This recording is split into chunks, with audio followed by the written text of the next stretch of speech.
Ladies and gentlemen, hello and welcome back again to the Starladder Star Series I-League Season 3. We're going to be taking a look at game number 2 now of Horde facing off against Finem. I'm Lyrical, going to be joined by the illustrious, the wonderful, the greatest of all time, the GOAT, Mr. Trent Pack. Sir, how you doing today? We saw some shenanigans. What are your thoughts going into game number 2? I think I can't live up to that. That was a bit too much. I need you to scale back. Throw some insults maybe next, maybe tomorrow. Just really go at it. Just so people will be completely out of context and just totally shred me to shit or something. But why don't you go drink some maple syrup, huh? There you go. That's the spirit. First big thing, Slater. What a hero. I've been seeing a lot of him lately, and this time he will slip through the first bands. So we'll be seeing either a position 4, position 3 Slater, or some sort of in between. If they go for maybe a greedier 4, we still have some of those Earth Spirits left. Disruptor's now removed. Sanking has been removed by Horde, so their 2 classic counters to the IO are gone. We might have to start looking for someone else. They don't have the position 1 hero to counter it either. Sometimes you'll see a Clinks or a Weaver maybe slipping on through. Speaking of which, perhaps some sort of a Drow strat and getting that sort of bonus damage onto a support Weaver could be the kind of stuff you look for, or you just go control on an Earth Spirit, which is one of Pablo's best heroes. So those are the kind of things I think Horde are probably thinking about at the current moment. And Finem, well, they have just this weird map shenanigan action happening once more. Auras, heals, difficult sustain to fight through, which is really bad for a Luna. If she tries to throw an Eclipse or something, it can be utterly useless into that mid game if Underlord gets a pipe. Yeah, no, definitely, and that's something I just like to mention a little bit talking about the Underlord and the IO. It felt like that was a large part of their strategy in the last game, was just that maximum maneuverability, but also Underlord's tankiness and the fact that you couldn't just burst him down, which is why I'm a little surprised to see the Sand King ban. I guess maybe the thought here is that you don't want as many heroes that can push out waves as easily, and that would facilitate the maximum movement. And I'd fit him kind of take another hero that can deal with that in the Rubik, with Fade Bolt being pretty nice in that way.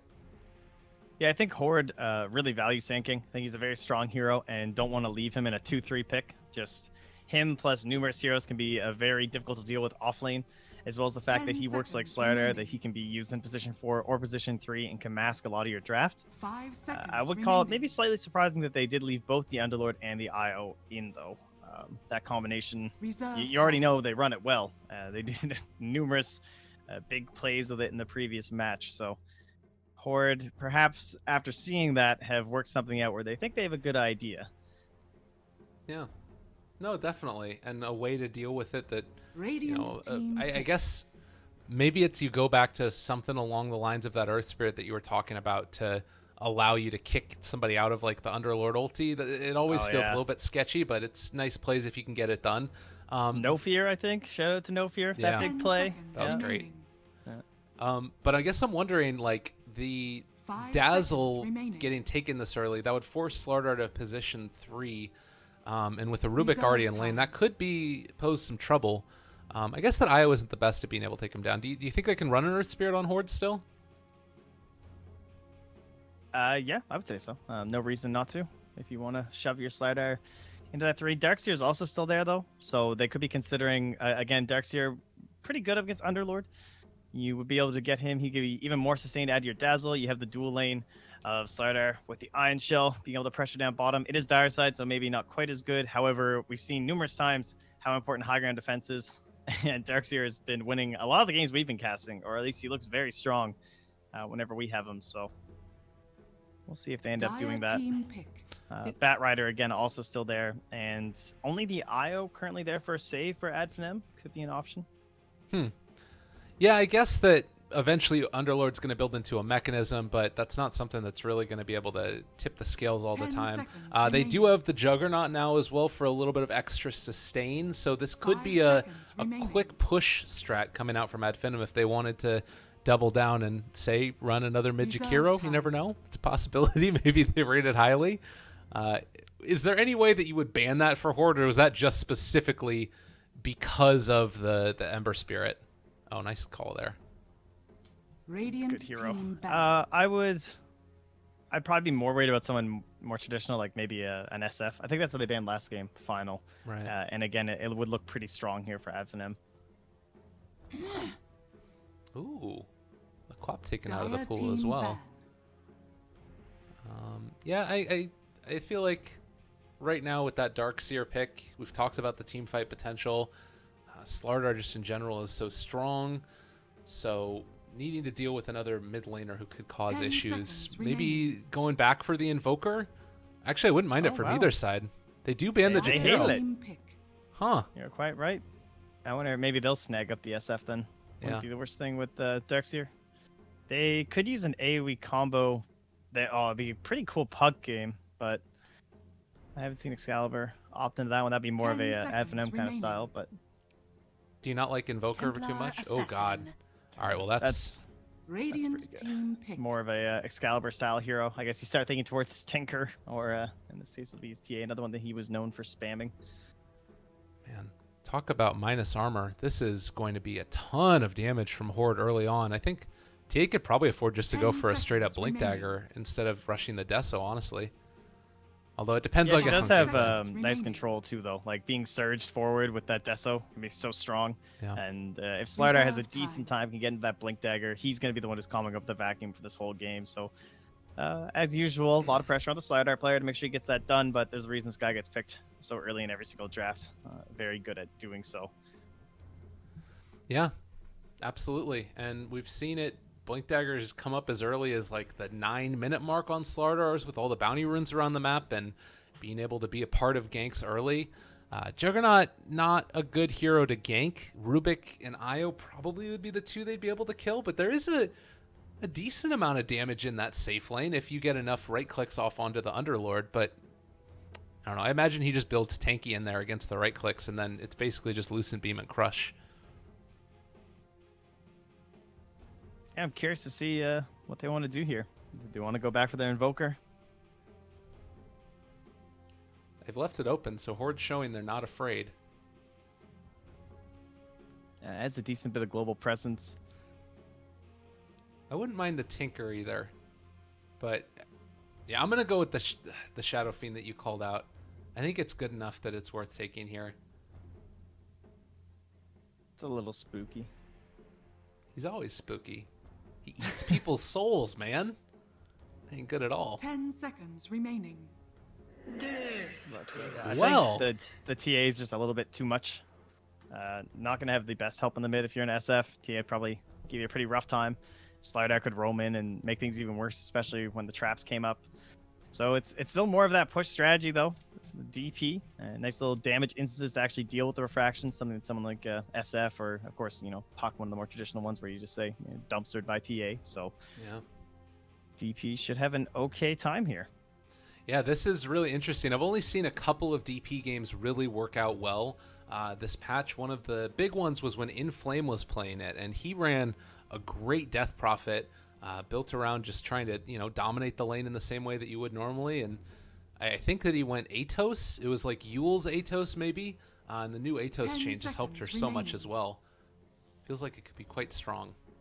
Yeah, also all that armor too. Just being up against the minus armor, it'd be nice to build in some of those auras. Could be helpful going their way too. Yeah. I'm looking forward to this. So we'll see. Curious to see how Skylark will build with all that physical damage. Maybe we'll see a Vlad's come up for him. There could have been the potential for maybe a Crimson, but even just going to an early poor man shield kind of starts to negate that possibility. Maybe next time in a little bit of trouble there finding which route to take to get the ward down, but he ended up gaining it in the end, so not bad. Meanwhile, Madara, I don't know if Ake spotted him here. No, he did not. He snuck his way in there with the ward. Now they'll bump into each other. Yeah. But perfectly pinged out. They know exactly where that dire ward is, so very handy. At the same time, Ake probably knows there's something here because Juggernaut was standing inside these trees. And did Jug have... Yeah, he had a space open where you first get your item as well. So should probably realize that, hey, there was something. That's one of the little things that I do to spot out if somebody's placed a ward also is see if the really first good slot's missing. Yeah, it's it great. works like every time. Well, Thug. They spot out Pablo is here. They have the slow available if they wanted to go for it. Maybe next time has the lift back if they want to go for that as well, but not opting to go for the dive. I think they know it's so unlikely. Yeah. Well, here we are again. Another series pushed to, well, obviously it's the best of two, but in a little bit of a scary spot right now for Horde. Having already lost one, Lift up, maybe gonna get it. Oh, maybe next time. Yeah, that'll happen. Yeah, Rubik's so obnoxiously good at that. Sand Kings too with that early stun time. Doesn't matter about the gap close at all. You just can just camp the rune. Hey, the 0 second back. So well done. A little bonus for them, taking away some resources from your opponent, especially because your mid laner when you're on the offlane, he always comes and steals your rune. Feels bad, you know. Oh yeah, that's the Can't get worst. any help these days. So mid lane, the matchup of Excalibur versus Thug, TA versus DP. What are the big things to look out for in this one, as far as who ends up winning the match? I'm mostly curious as to what they're going to do with their Slardar in regards to it, because it's actually Pablo who's up top, and they're not using the Iron Shell down bottom that way. Whereas you might think that it would be the Slardar who would kind of come mid and try and bully the DP. But for the most part, it's just always trying to get your side blades going, right? Just always harassing Thug, staying close to the wave. It's range here, already forced out a salve now. And until the levels are up, the Spirit Siphon won't do that much work to Excalibur. And maybe next time he's going to do the Greaser. So matchup doesn't matter. Here, how about a Dragon? Say goodbye to your range creep. He only gets the range creep, actually, so that's not a big deal. Yeah, he actually tried to do it on the first round as well to see if he could pull it and missed the pull down to the low ground. So not completely up to date on all of those changes. That's one of those things that you can do it, but if you don't do it perfectly, you lose out on a lot of the value. Yeah, it's frustrating. You can do it from both sides, too. Yeah. Although it has to be pushed further, I believe, if you want to do it from the right-hand side here. But, again, we'll go. And this time he gets them all. Yeah. Well, yeah, working as intended. No problem. Yeah. It's also possible on the dark side, but it's a lot harder to get the timing right every time. I think you have to cut this tree and drop it. If you drop it on this half, he'll walk this way. But if you drop it over here, he'll walk this way. You can also just place the ward down as well and get the vision of them, which does work. Although I guess you might not have the range at that point with level 1. But, well, maybe next time, getting levels by virtue of this. Well, actually, no, he's not, because none of the creeps have really died. He's just getting levels otherwise. But they have stacked up this camp also. So TA might be able to eventually steal that, but Pablo is going to have to come down and try and run interference. Does not get the pull this time. Yeah, this is one thing. Just from him standing here, there's really not much Rubik can do. And now, here we go. Nice little damage instances, so... This is Excalibur's life, slightly harder. Second point up into the Crypt Swarm, so you can just suck him dry until he loses it, and then go for the Q. Man. Well, early winning right now for Finem. They're leading CS pretty much across all the lanes, and Excalibur is not even having an option to last hit by virtue of these pulls. He has like a half-level disadvantage, and there wasn't really anything he can do about it.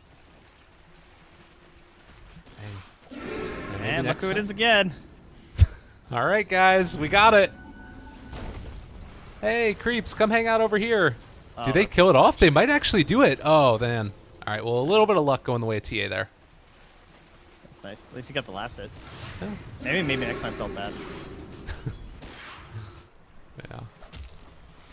Meanwhile, the other lanes, we talked about it, 21 or 24 and 1 on the Juggernaut. Meanwhile, Darkseer has only got 9 last hits so far, and they're going to start to deal some damage to him. The surge away, the ball's hitting him in the face, but not able to find any kills as of yet. Pablo's going to rotate in and see if he can help him out a little bit.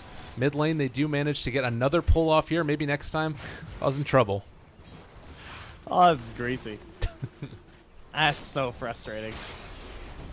Well, bottom, they bring the slider in. Just knowing Spin will be down for a while. It's a very long cooldown. But not able to apply too much pressure. Does mean Pablo gets his bounty rune, though. No. Maybe next time. Might miss this one. Yeah. He gets the range creep there. But still a very tough situation right now for TA. I mean, she's going to have to go back to farming the jungle, basically. And it's kind of a weird spot, too, because you can't necessarily sit somebody mid to try and soak up whatever doesn't get stacked. Or pulled back in, rather. Wait, how'd that creep come back? Did they all die? He might have lost, I don't know, vision or something. That's very strange. Bottom lane, Madara. Got his healing ward canceled out. Now Pablo continuing the chase. He does have a stun if he wants to use it, but opting to not as Madara's pinned up against him and just decide to back on out again.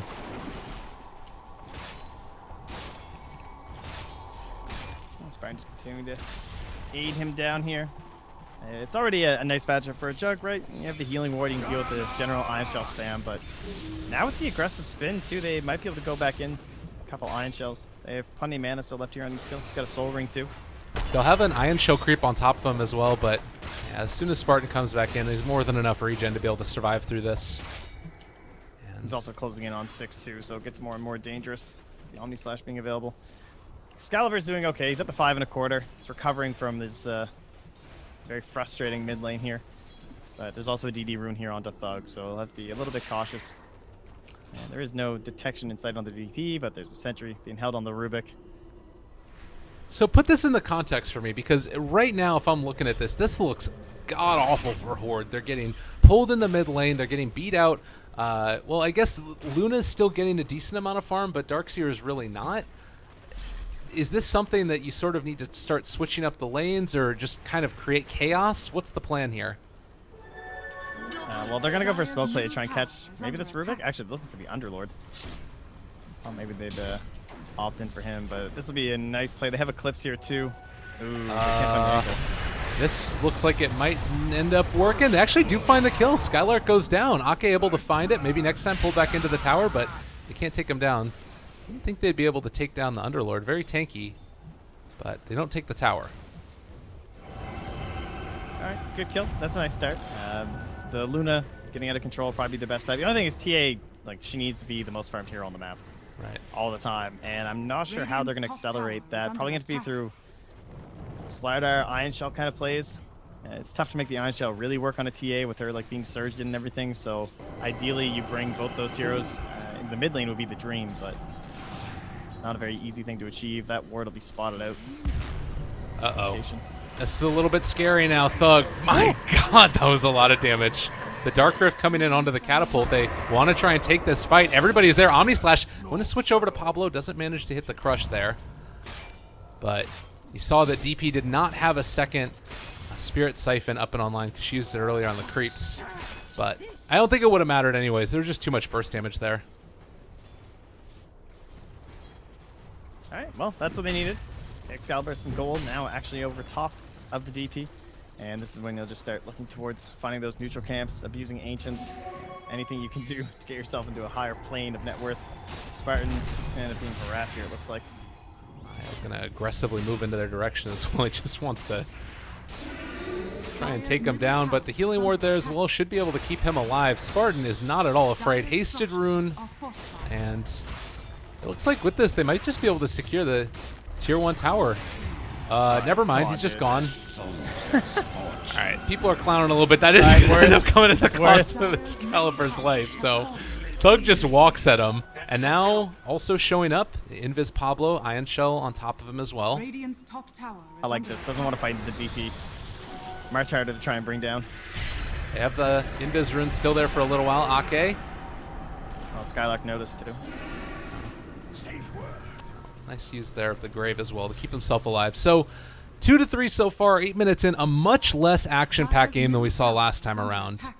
Very passive and just wanting to get these carries up to their maximum potential. And right now, Madara is the one who's leading the way, currently up 900 gold over that Luna, with DP leading mid. Yeah, Jug always been one of Madara's best heroes.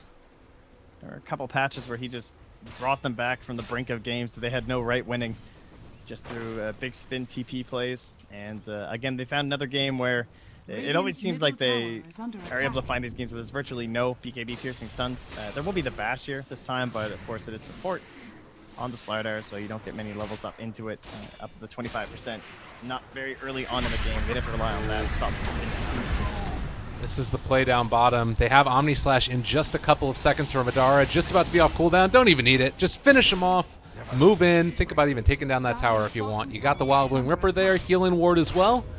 Damage starting to be done, and we'll see what reaction Horde has to this. They can relocate or TP in with Eclipse if they wanted to, but might be a bit too bold. Yeah, headdress, healing ward, and the armor ward here. Oh, this is a nice play. Ooh. Oh, nice. He had to leave Madara though because of Fortify, so it doesn't work out perfectly for them. And they're gonna try to abuse this. Yeah. Well, We talked about it. Omni Slash is there, turns on to Orc, and might be able to actually kill off the Luna. If they can find this kill in response, oh, it's not quite going to happen. Spartan trying to make the save. It's not going to be there. Madara amped up and brought down. Probably had a spin TP play there if he wanted to go for it, but wanted to try and find Gork. So well played there by the side of Horde to just react effectively. And I mean, another pickoff. That was a death prov. Did you see what? That? Yeah, that's pretty absurd. Damn.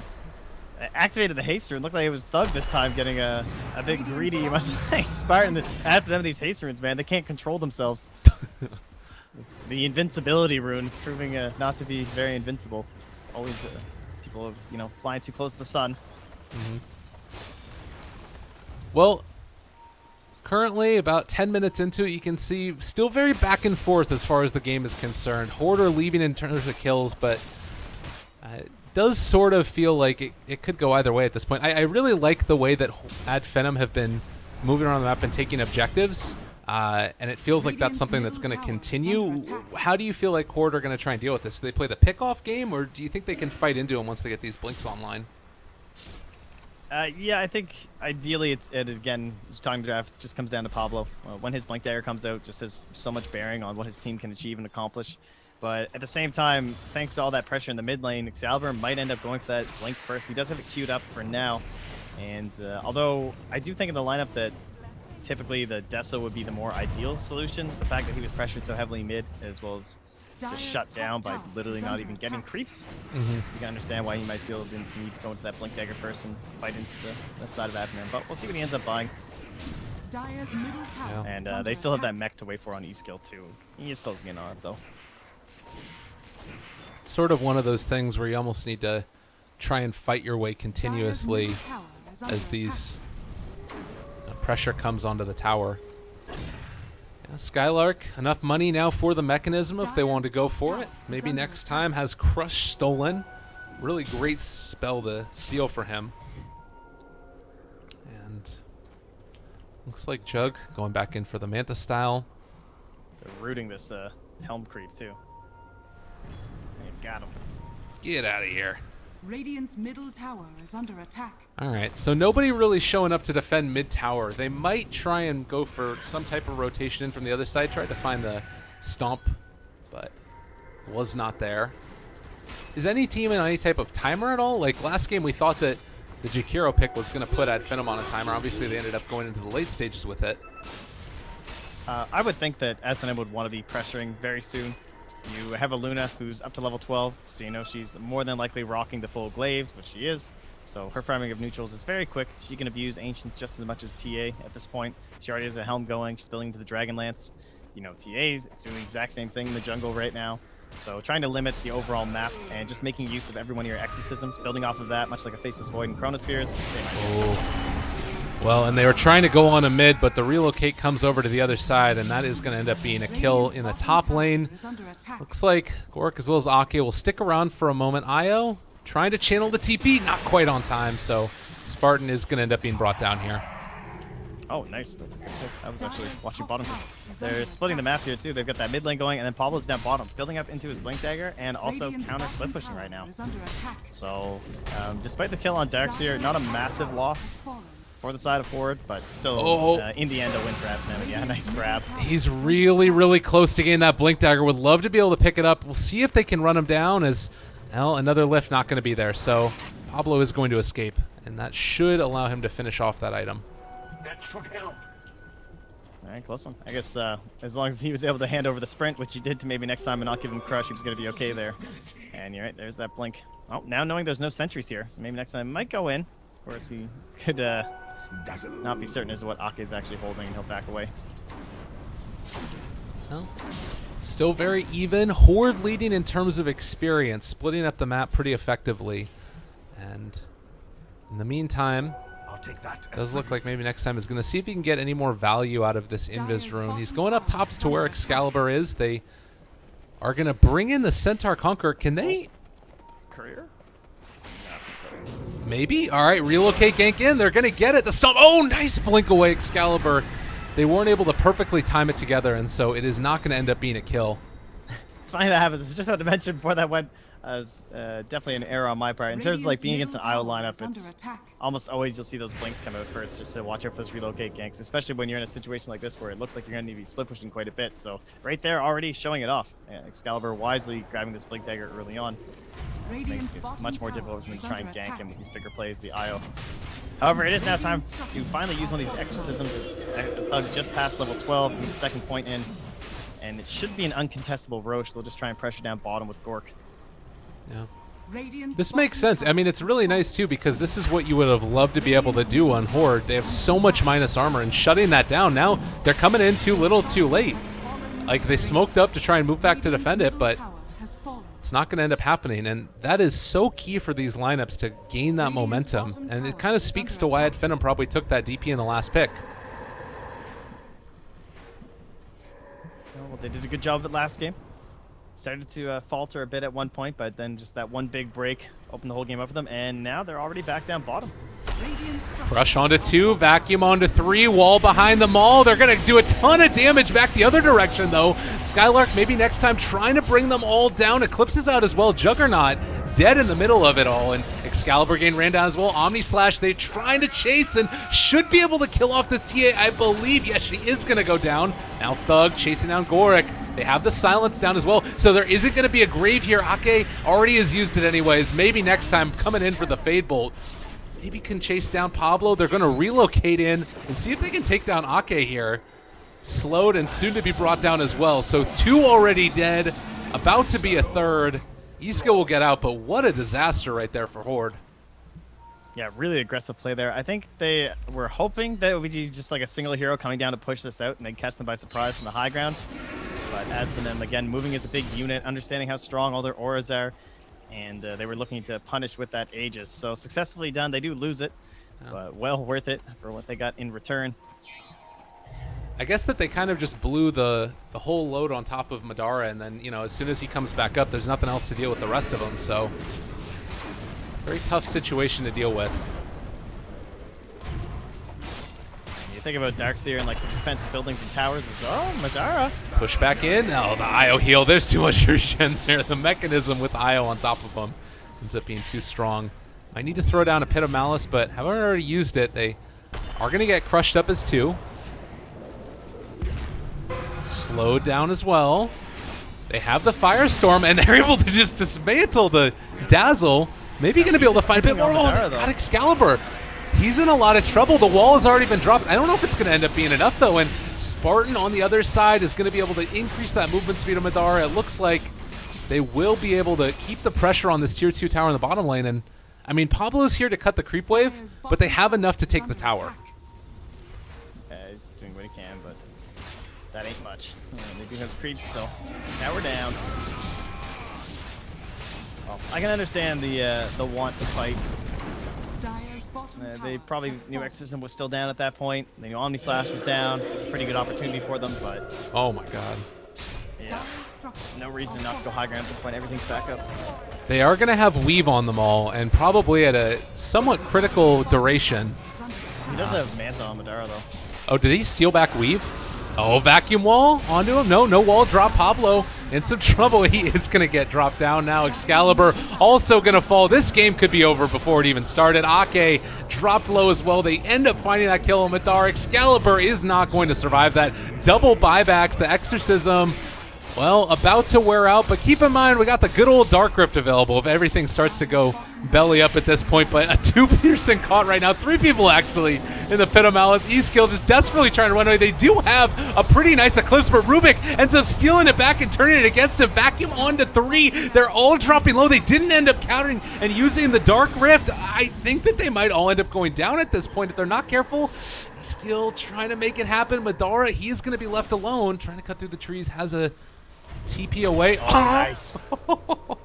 They're relocating back in? Yeah, I think they thought they could fight with them. Thug? All right, this was not the way this was supposed to go. Chain feed. And Thug might even go down himself. He's slowed. Pablo is chasing. All right, at Finem, what are you doing? This was not meant to be.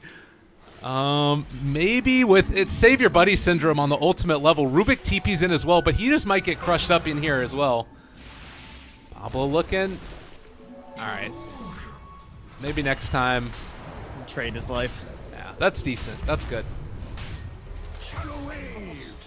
Okay. Well, they still got the melee Rex, so everything's fine. Pretty big victory there for Finem, but at the same time, they do throw a little bit of gold back the way of Horde. Nice steal by maybe next time, although it was a very long time ago. Stealing that weave for the high ground was just fantastic. Just gave him such a big advantage. Really, the only opportunity Horde would have would be jumping at that perfect moment as the weave was ticking down, and he's just able to fully counter down the entire team. Yeah, that's a lot of good steals in there by Rubik as well. I mean, it's exactly what they needed. And having the Blink Dagger up and online at this point, I mean, 20 minutes into it, they've taken Elena Barracks. To me, that always feels like, or excuse me, the melee barracks. To me, that always feels like the point where it's almost no return. It's really tough to come back from that, particularly with a lineup like this that, you know, while you do push out lanes fairly effectively, the team fight is kind of lacking outside of, you know, big Darkseer plays, and that you can't always count on that. He does have the blink now, though, which was something that was a bit of an issue in these last couple engagements. Yeah. And thanks to the losses now of them, perhaps they can take a fight at the next high ground. Unlikely you'll be able to really reveal it at a tier 2 and get anything too successfully. But they might want to try it. Excalibur, and he's also only one hammer away from his Deso. So maybe if he can farm up another 1,600 gold, he's just closing in on the first one. Probably be prepared to fight high ground. It's a tough one. There's no doubt about that. But like you say, avenues to come back into this one, it's just kind of time that they need. And that is something that can be afforded with the Darkseer spamming out against these waves. They just need to deal with this pressure. Do you imagine that we see Horde back up and try and go for the shrines? Or do you think they just pop Exorcism and go high ground again? I think you probably pressure high ground, see if you can get TPs. Kind of depends. If we look at the Finem vision right now, they see TA down here. They see her walk into the jungle. They probably figure that there's numerous heroes in their jungle at this point. If she's not going to try and pressure the tower. And I don't think you want to waste Exorcism. Then again, they also should know there's no Fortify. Yeah. Dara, Opsamantha. They do not currently have Luna with them. She's TPing back right now.